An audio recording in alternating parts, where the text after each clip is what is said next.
Okay, last chapter. Kind of interesting. Of course, all of it is. How do you pick a favorite chapter? It's just so hard. The last one, by virtue of the fact that it's the last one, that's why it's your favorite. Okay. We're going to end with acids and bases. It's very, very important biologically. You're going to test for this whether you're in MLT, whether you're in nursing, whether you're in respiratory care. It doesn't matter. This is very important in terms of health. Okay. So I'm not going to be able to put a lot of health twist on it because this is general theory chemistry, so I can't focus it on health. But it'll give you a better understanding of what this means. What is it actually that you're doing when you measure the pH of something? What does it mean? Why is it dangerous? Why is it useful? What are acids? What are bases? We interact with them daily, all the time. Okay? So here's some common products. You'll see that here's some common acids. I'll talk about all what acids are and that kind of thing. A lot of fruits are going to have some natural acids in them. We know that. You drink enough orange juice, it can hurt, right? Lemons, all that kind of stuff. So a lot of your heavy-duty cleaning agents and toilet decloggers and etc. Are some of your strong bases. And Drano is sodium hydroxide. We'll look at some more of that later. Ammonia, oven cleaner is extremely basic. So we'll examine the properties of some of these things. But this is common.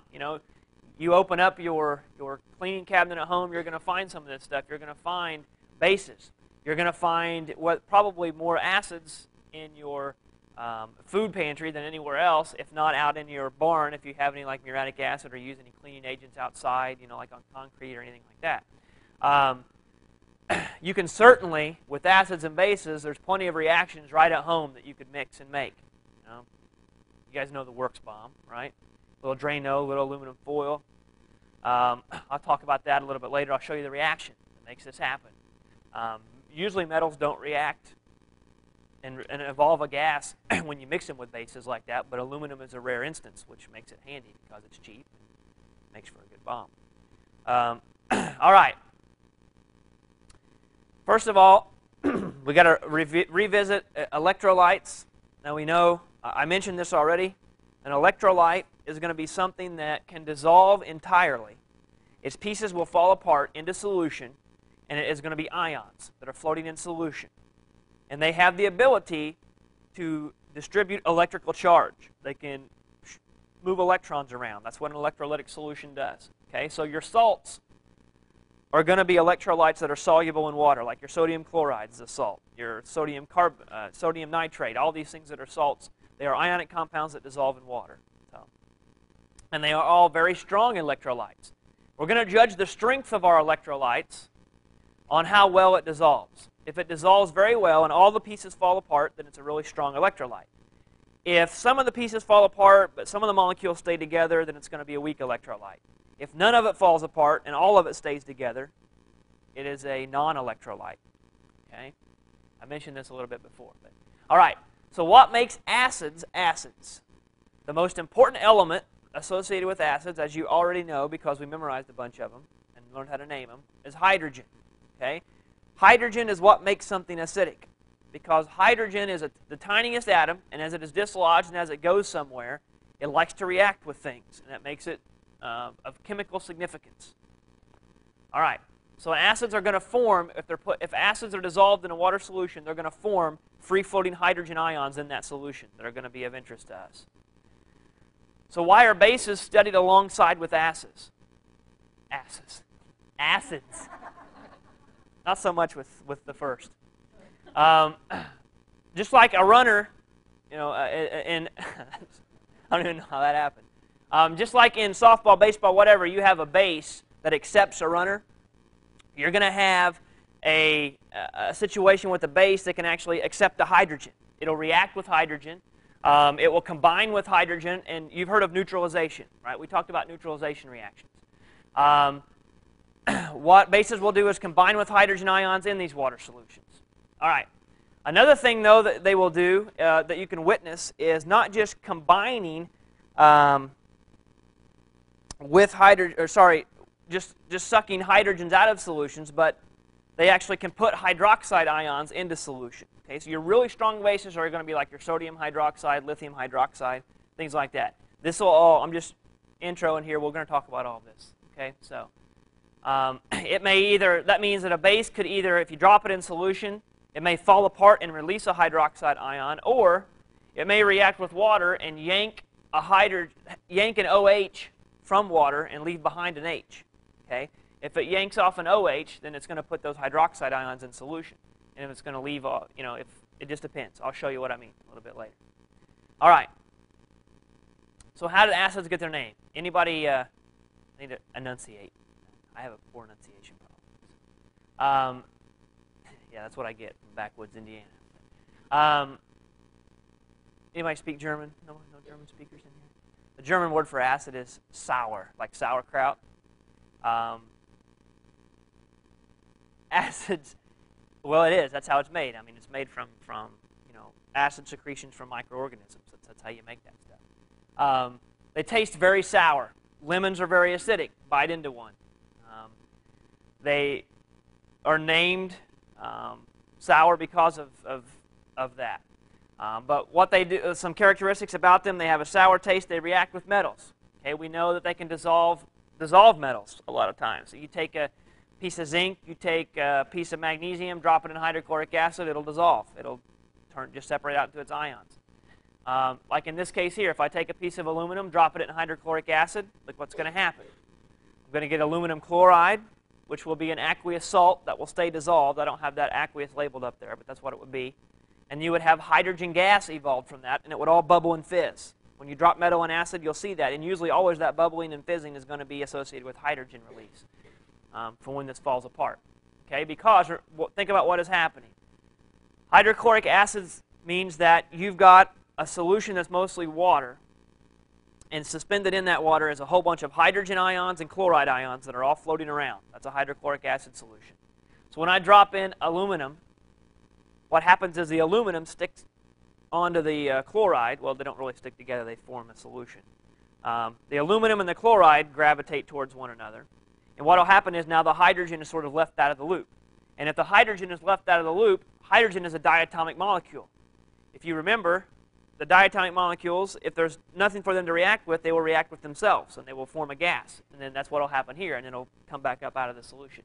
So you see this effervescence that you can see there. Corrosive. Corrosive means it's able to take, like metals, for example, and put them into a solution. If you want to clean something, clean rust off something, realize that rust is a metal hydroxide compound. Okay? If you want to put some muriatic acid, which is hydrochloric acid, you can buy it at Lowe's. Dump some on there. It'll be corrosive. It'll eat away. In other words, put into solution those atoms. If it reacts with a carbonate, hydrochloric acid can react with calcium carbonate to give you, think about it, switch places. This guy and this guy is going to come together. Calcium chloride is the salt. And then what will actually happen is, think back to gas evolution reactions when we talked about those. If you see CO3 and it falls apart, there's a gas held within that, a very common gas. It's CO2. So what will end up happening is one of those O's is going to fall off, hook onto these two hydrogens to form that water, and then you're left with CO2 by itself, and that's where that CO2 comes from. So acids will react with carbonates. They will react with metals to dissolve them. So they can also take litmus paper and change the color. You guys have heard of it, like someone saying a litmus test before. Litmus is one way to say whether or not something is acidic or basic. Are there free hydrogens present, or are there not? Are there free hydroxides present? Anyways, you can change the color of dyes with them. You can use litmus paper to test. In this case, blue litmus paper will turn red in the presence of an acid, in the presence of excess hydrogen ions. Okay, and then what will happen is, and I'll show you why here in a second, but another fundamental rule of chemistry is that as acid reacting with the base will give you the same two things every time. Acid plus base yields salt and water. Okay? Acid plus base will give you salt and water, and I'll show you that in a little bit. All right, here's some common acids. Nitric acid is a very strong acid. It can be used to help make fertilizer. It's used in explosives, that kind of stuff. Sulfuric acid you'll find in your car battery. Very strong acid. Hydrochloric acid, very strong acid. You can find, gastric acid in your stomach is hydrochloric acid. Muriatic acid that you buy to clean concrete and that kind of stuff, hydrochloric acid. Phosphoric acid is not really strong, not really weak, sort of in between. Okay. You can see what it's used for. Here's some weaker ones. We've seen this before, acetic acid. Carbonic acid, like in your Coke that you drink, in our body that's floating around in our bloodstream, you can find carbonic acid, because anytime you have carbon dioxide and water together in the same environment, you can get the formation of carbonic acid. Okay. All right. Now, what makes these strong and weak? It has to do with the same thing that makes electrolytes strong and weak. A strong acid is not necessarily one that will burn you more than a weak acid. That's not what that's saying.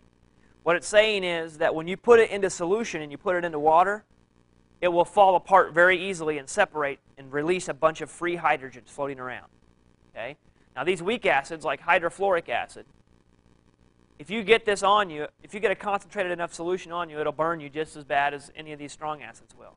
The reason it's labeled as weak is not because of its potency, but rather because it doesn't dissociate near as well. If you have a container of hydrofluoric acid molecules, you'll see that maybe only a percentage of them have actually fallen apart. Most of them will stay stuck together. So that means there's not as much available free hydrogen floating around. That's where we get these strong and weak terms. Okay? Now when we think back to naming, we had two different types of acids that we named. Binary acids and oxyacids. Okay? Binary acids are like this: hydrogen with one element after it. Oxyacids were going to be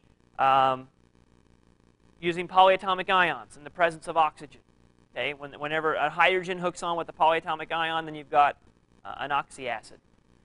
All right, so here's an example of some binary acids: hydrochloric acid, hydrofluoric acid. Nothing else on that page. As far as oxyacids, look at the difference. SO4. Okay, SO4 2 negative was a sulfate, polyatomic ion. Oxygen was present in that. That's why it's called an oxy. Okay, this is sulfuric acid. Remember how we go back to naming. Whether it's sulfuric, sulfurous, has to do with ate or ite. This was sulfate. So ate means ick. Ooh, now you got to think back. Can't go back and skip over all that. All right, so here's sulfuric acid. What you will see is whenever you have an oxyacid, the hydrogen that is going to be given off in the reaction that's going to go float around is going to be attached to one of the oxygens. Okay, so you'll see that H2SO4, both of those hydrogens can fall off and go react with something. So this hydrogen here connected to that O, and that one there connected to that O. Okay, here's nitric acid, HNO3. Notice where this guy is. He's hanging off one of the O's. Now, why are these still acids? Because this guy can pull electrons in, right? Oxygen is very electronegative. It can pull over this electron cloud and sort of expose the nucleus of this hydrogen. So when it comes in contact with something, it can fall off very easily and can have acidic properties. DNA, deoxyribonucleic acid. It's held together by hydrogen bonds, sort of like what you'd get with a situation like this. So I mean, it's an acid as well. Okay. The last type of acid that we're going to talk about and not go into much detail on is what's called, what we're going to find in organic chemistry, organic types of acids. Carboxylic acids are a little bit different. I mention this only because we deal with acetic acid, which is an example of this. Here's acetic acid, and here's the Lewis structure for acetic acid. Okay, minus some of the electrons. The electrons around the O aren't shown, but they're supposed to be there. This H right here is the one that's going to be acidic. Remember, I said it's got to be an H that's attached to one of the O's, if you're trying to keep track of it. So what makes this an acid if you're looking at the Lewis structure? See that C double bond O and then OH off to the side? It's called a carboxyl group, COOH. That's what makes it an organic acid. That's how you can notice it. Okay, if you're looking at a structure and you see that anywhere, you see these things grouped on, stuck on the end somewhere, then it's an organic acid. Okay. All right. And here's formic acid. This is the simplest one. You just have an H over here. That would be like the chemical that's secreted by like fire ants that will burn the crap out of you when they bite you and that kind of stuff. Bee stings, wasp stings, formic acid. Okay, and then citric acid you consume a lot with fruits, pop, that kind of stuff. All right, I just want to point out that only the first H is the actual acidic one. So this H that you see in front of this acetate ion, this H right here, is actually this H over here. And that's the only one that's acidic. This cannot donate all three of those other three hydrogens. It'll only donate the ones on that oxygen. All right. Bases, also known as alkalis. And you're going to see that alkali and alkaline earth metals, we've talked about those already. The reason is because they like to form basic compounds. That's how they got their names. Okay? So basic, alkaline, it's all related. This means the same thing. They taste bitter. Bitter is not a pleasant taste. Sour can be pleasant. Like those gummy worms you buy that have those big crystals on the top of them that make them sour? That's actually tartaric acid. So we eat a lot of acids. Vinegar, of course, is acetic acid. Anything that sort of makes things taste kind of tart or sour. Bitter is not so pleasant. Anybody ever licked a battery before? If you, yeah, don't be afraid to raise your hand.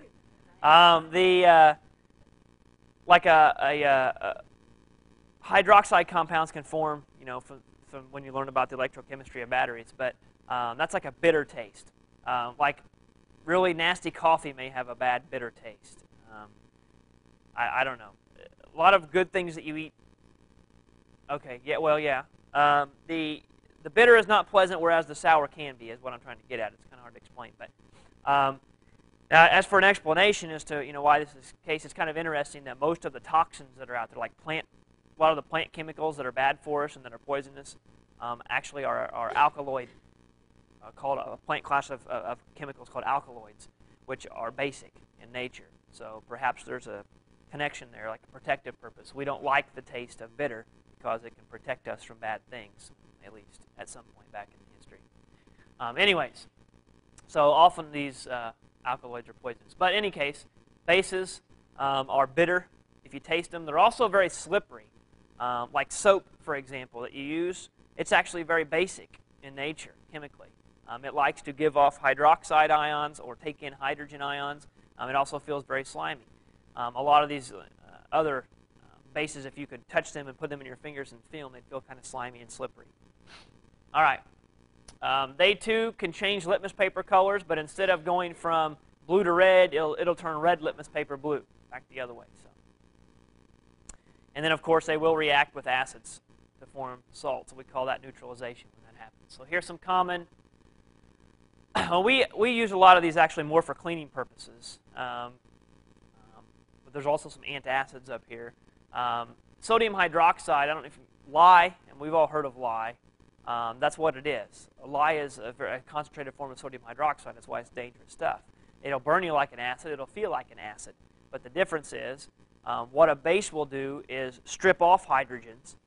What an acid will do is use its hydrogens to strip off other parts of your molecules that will react. Either way, your molecules are falling apart. And either way, they're going into solution. And either way, it hurts really bad. So they're very similar. But anyways, it's also called caustic soda. You can see where it's used.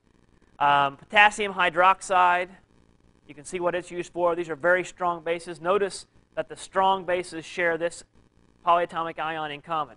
The hydroxides are very potent. This is lime. Calcium hydroxide is lime. It can be used in cement. It can be used as to spread on soils and that kind of stuff. So, bicarb, sodium bicarbonate, also known as baking soda. You also find that some things that are carbonates can act as bases. We use it for an antacid. We can use it to cook with, to neutralize odors. Think about how that works. A lot of your nasty smells that come up, things like hydrogen sulfide, H2S, are released from protein breakdown, like old meat in the refrigerator. When proteins start to degrade, I've mentioned this before, they're held together by little sulfur atoms in between the lines of proteins. It holds them together. If those sulfur atoms break, they react with hydrogen ions that are around them, whether it's in water, whether it's in air, whatever, it'll form H2S. And then that that allows it to go into gaseous form and rise up and enter our nostrils in that pleasant rotten egg smell, that rotten protein smell, what we call sulfur. But really what it is we're smelling is not sulfur, because it's not atomized sulfur atoms. It's actually sulfur atoms hooked onto hydrogen atoms to make H2S molecules. But we can smell it as sulfur. What we can do is realize that H2S is actually an acid. It's a sulfurous acid. So what we can do is put some baking soda in the fridge, in the kitchen, somewhere where these smells start to get produced from microbial action and breakdown. And when these acids start to rise up, they can interact with some of the baking soda, and they can neutralize that. And once that acid is neutralized into a salt, then it doesn't smell anymore, because it's locked everything up. It's turned it into a salt, right, and water vapor. So I mean, that's it. Magnesium hydroxide, which is milk of magnesia. Okay, you're actually putting in a base into your stomach to neutralize all that excessive stomach acid. All right, ammonium hydroxide. This is also called ammonia water. This stuff is potent. Okay, nasty stuff. Even though it says weak, that just means it doesn't dissociate very well. But as far as its ability to react, very strong.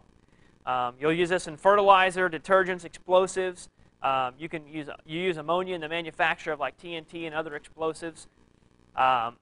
You can, some interesting things about ammonia. You heard anhydrous ammonia, right? It's a big deal. You steal it to make your meth or whatever.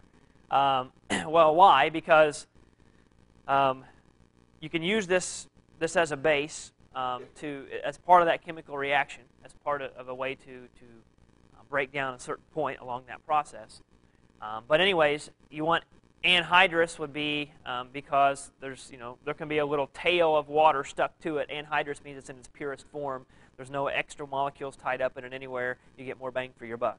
Okay, it's more pure. But anyways, the reason it's sitting out there in those big tubes in the fields is because it is a fertilizer, because plants need a nitrogen source. And the thing about nature is they need a nitrogen source that can actually get taken up by their roots. And most nitrogen is atmospheric. It's gaseous. And it doesn't just go down in the soil by itself and get pushed down in and shoot up the roots as a gas. It doesn't do that. If you want to be able to get nitrogen atoms for plants to use, there's got to be chemical reactions that occur, and it's got to be able to lock that nitrogen up in various compounds and eventually make it water soluble so it can soak down in the ground and get taken up by the roots. Okay? That's why ammonia is so nice, because this stuff falls apart pretty easily. Whenever this is sprayed and mixed in with water, you release a bunch of ammonium ions into the solution. They can get absorbed into the solution, go down into the soil, get taken up by the plants. Okay? All right. Also, you can make, anybody watch Jericho where they made ice from fertilizer? Anybody watch that? You don't watch Jericho, you need to. It's an awesome show. But you can take, when you dissolve this in water, it is a very, very endothermic reaction. It sucks in energy from the environment, and it makes right around it makes the area feel cold. Okay? So what you can actually do, I don't know how you could do it with just regular fertilizer. I don't know how it's concentrated. But if you had like anhydrous ammonia, take a bucket, bless you, wrap up and insulate that bucket so that none of the heat goes through the sides. Okay, so you've insulated it. Pour in your ammonia, and they used fertilizer because it has ammonium ions in it. Okay, so whatever, make a solution containing ammonium ions, and when it dissolves, what it will do is it'll start feeling really cold because it's sucking in energy from the environment. So when you feel it from the outside, you feel energy leaving you. Okay, so if you take a metal bowl and fill it with water on top, and fit that metal bowl right over the mouth of the bucket and insulate it all up, the only way that heat can leave and go into that system is through that metal bowl, right? You've insulated the outside. You've got a reaction happening inside the bucket that wants to draw in heat, pull it in from the environment, cool off the environment, in other words. So then you take water in a metal bowl, stick it on the mouth of the bucket, and the only place that heat can come from is from the atmosphere, and it has to travel through and into the water, and then it's going to end up sucking the heat out of that water and cooling off that water so cold to where it can actually freeze. So, kind of cool. All right. So the most common bases are going to be things that are hydroxide compounds. Okay, that's the giveaway. And some of them can be carbonates as well. It just depends. Okay, so They're going to react with hydrogen. Sometimes you can have an amine group, which is going to be a nitrogen and hydrogen, but don't worry about that. I don't think I'm going to ask you that, so it doesn't matter. All right. Couple big theories in terms of how to describe acids and bases. We've got what's called the Arrhenius theory. We've got what's called the Bronsted-Lowry theory. Okay. What Arrhenius says, the first attempt at describing what these acids were, was that acids are a type of chemical. Well, I guess I'm starting with bases, I guess. Bases are, then, a type of chemical that will produce hydroxide ions and whatever cation it was stuck to in a solution. So when you drop it in there, like if you take solid sodium hydroxide, you drop it in water and dissolve it, you have put in a bunch of hydroxide ions and then some sort of other cation that was associated with it. So put hydroxide ions in, then you've got a base, if it does that. All right, so here's what I just said, that one. Now, what acids will do, according to Arrhenius, is ionize in water. In other words, they will dissociate, turn into ions, and they will separate out to produce hydrogen ions and some sort of anion, which makes sense. Okay, so you get something like this. Right? So the fact that hydroxides were produced makes it a base. The fact that hydrogens were produced here makes it an acid. All right, we always try to write the H for an acid in the front, not somewhere down the side. Okay, always pull that out because it's easier to keep track of. All right, so there's what you would get to visualize. Drop it in, it separates. Drop that in, it separates. That's what makes this a base. The hydroxides that are free. That's what makes this as an acid, the hydrogens that are free. Okay, so if we're looking at a chemical reaction, according to Arrhenius, we would see that the hydrogen from the acid is going to combine with the hydroxide from the base. And guess what happens when you take an H and another H and an O? Put it together.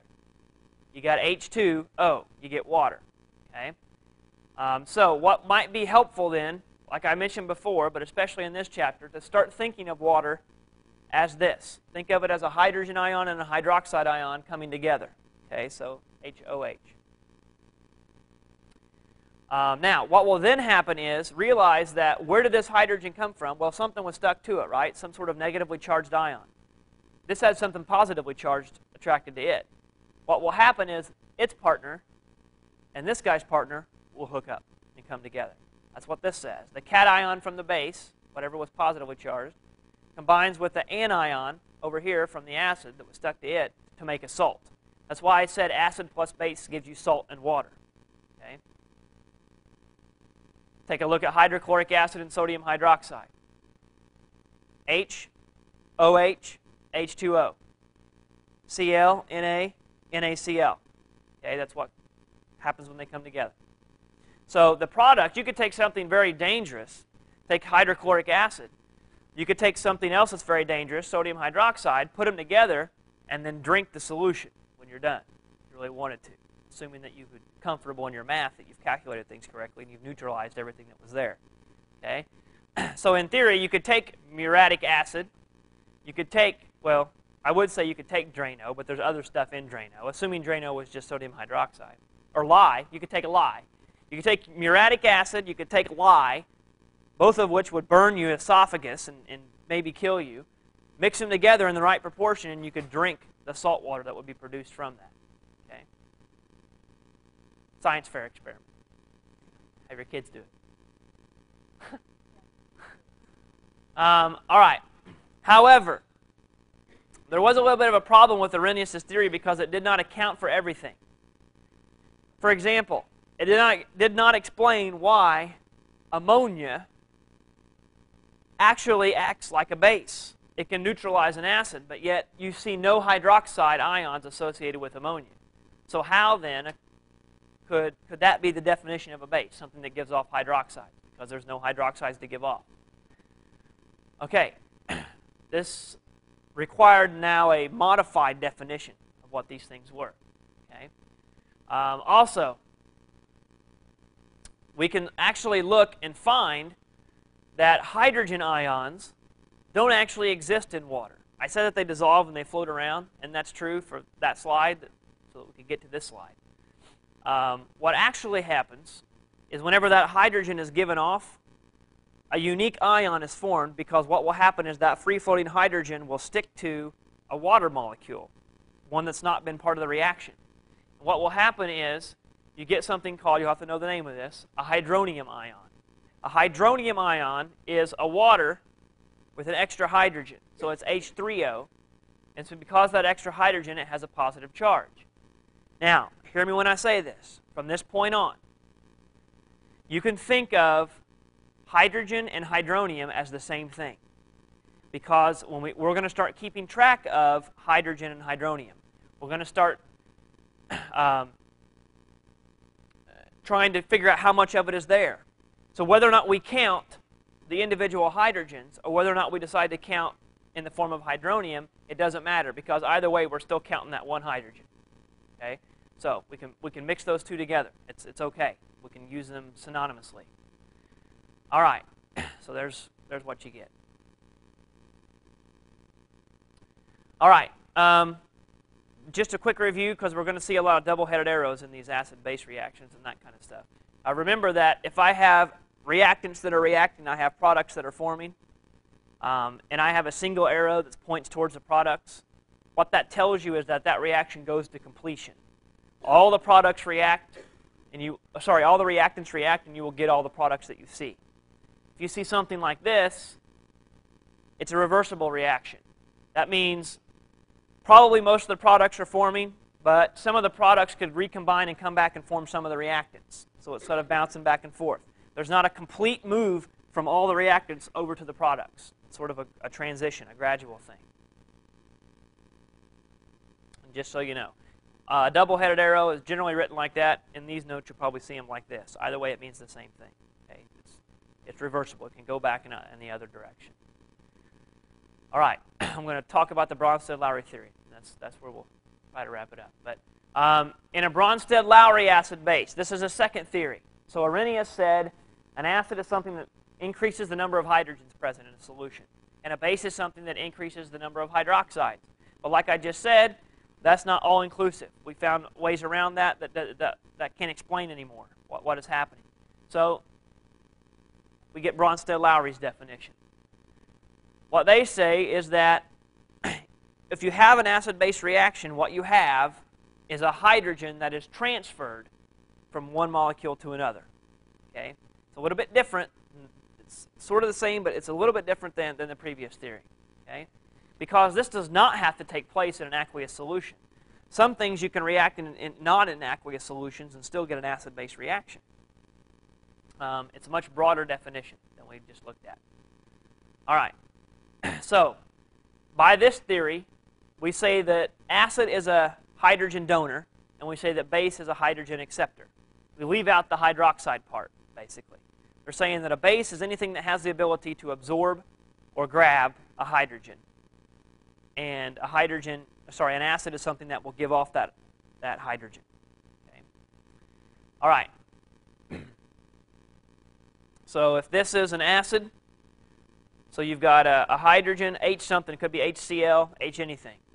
And there's a base, okay, like it could be hydroxide, OH negative, some kind of base over here. What will happen is that base will grab that hydrogen and then leave that anion by itself or to react with something else. Okay? So it's a matter of actually grabbing and moving a hydrogen. All right. Amphoteric substances. Some things are acids, some things are bases. Some things are amphoteric. They swing both ways. Okay? They can act as an acid or a base, depending on the situation. And what you will see is that the biggest one that we're going to deal with is water. Water has the ability to sometimes be an acid, very, very, very weak. Okay? You don't sting yourself with water. But it has the ability to donate hydrogens if it wants to. But it also has the ability to take in hydrogens if it wants to at a very, very small level. So it can actually be amphoteric. Okay? HCl is acidic because it transfers a hydrogen to water to form hydronium ions. See, this is different because I said, according to Arrhenius, you drop HCl into water, they split apart. And the fact that you've put now free-floating hydrogens in made it an acid. In this case, we bring in the hydronium ion. In this case, we're saying, okay, it's not just about this thing falling apart and putting out hydrogen ions and chloride ions. We're going to look at it more from a chemical equation perspective. We're going to say that this releases that hydrogen, and when it does, that hydrogen locks itself up with a water molecule to form this hydronium, and those hydronium ions are floating around. Okay, just a little bit different of a step. All right, so what happens then? Well, look, did water accept the hydrogen? Yes, it did. So by fact that this formed means that water must have acted, by their definition, by Bronsted-Lowry's definition, had to have acted like a base. It took in that hydrogen. Okay? Now, if you take a look at ammonia, if you add aqueous ammonia, what will happen is the water, in this case, will actually end up releasing, this will draw towards it, draw a hydrogen away from water. And when it does that, that turns the NH4 positive, which is ammonium. That's an ion that will be an aqueous solution now. And what do you leave behind is water, which is hydroxide ions. This is why this can still be a base. This did not release hydroxide ions directly, but indirectly it caused the production of these hydroxide ions by stripping a hydrogen off of water. Okay? So what did water act as this time, an acid or a base? What did it do? Did it give up a hydrogen, or did it lose or did it gain a hydrogen? It gave up one. See, it went from H2O to OH. And that went from NH3 to NH4. One of these hydrogens went from here over to here. So if that's the case, anything that loses a hydrogen is an acid. So you see water acting like an acid here, water acting like a base up here. It's amphoteric. It depends on the situation. All right, we'll stop there.